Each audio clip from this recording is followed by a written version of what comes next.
தொடர்ச்சியாக தாவேக்காக்கூடிய சகோதரர்கள் நண்பர்கள் என்ன செய்கிறாங்க அப்படின்னா, கருத்தியலாக அவங்களுக்கு பேசவே முடியல. ஏன்னா கருத்தியல் சார்பாக அவர்கள் பேசி வெளிப்படையாக நம்ம சொல்லணும்னா, நாம் தமிழர் கட்சி தாவேக்கா செய்யக்கூடிய இந்த இந்த பரப்புரையில் நடக்கக்கூடிய தவறுகளை தான் சுட்டி காட்டுறோம். நாங்கள் வந்து தனிப்பட்ட விஜய் அவர்களை நேரடியாக போய் பேசுகிறதோ, அவரை வந்து அவருடைய தனிப்பட்ட வாழ்க்கையை பற்றி பேசுகிறதோ அதெல்லாம் நம்ம பேசுகிறதே கிடையாது. இவர்கள் செய்யக்கூடிய தவறுகள் என்ன அப்படிங்கிறத எடுத்து சொல்ல வேண்டிய அடிப்படை பொறுப்பும் கடமையும் ஒரு அரசியல் கட்சியாக இருக்குது. நீங்கள் பப்ளிக்கில் வந்துட்டீங்க, பொது வாழ்க்கைக்கு வந்துட்டீங்க, பொது வாழ்க்கையில் ஒரு கட்சியாக வந்து நீங்கள் தேர்தலில் போட்டிடுறீங்க.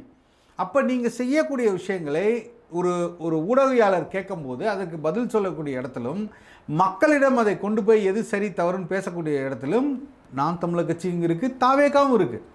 ரெண்டு பேருக்கும் அந்த பொறுப்பு இருக்குது. ஒரு அங்கீகரிக்கப்பட்ட கட்சியாக நாம் தமிழர் கட்சி கூடுதல் பொறுப்பு இருக்குது. அப்படி தான் நீங்கள் எடுத்துக்கணும். ஆனால் அதை விட்டு நீ ஒத்தைக்கு ஒத்த வாட்டியாடா, என் ஏரியாவுக்குள்ளே வந்து பார்த்துருவியாடா, உள்ளே நுழைஞ்சிருவியா, நீ உழைஞ்சி காலை வச்சிருவியாடா, வெட்டிருவியான்னா மேடை போட்டு பேசக்கூடிய உரிமை நாம் தமிழர் கட்சிக்கு இருக்குது. அது எல்லா கட்சிக்கும் இருக்குது.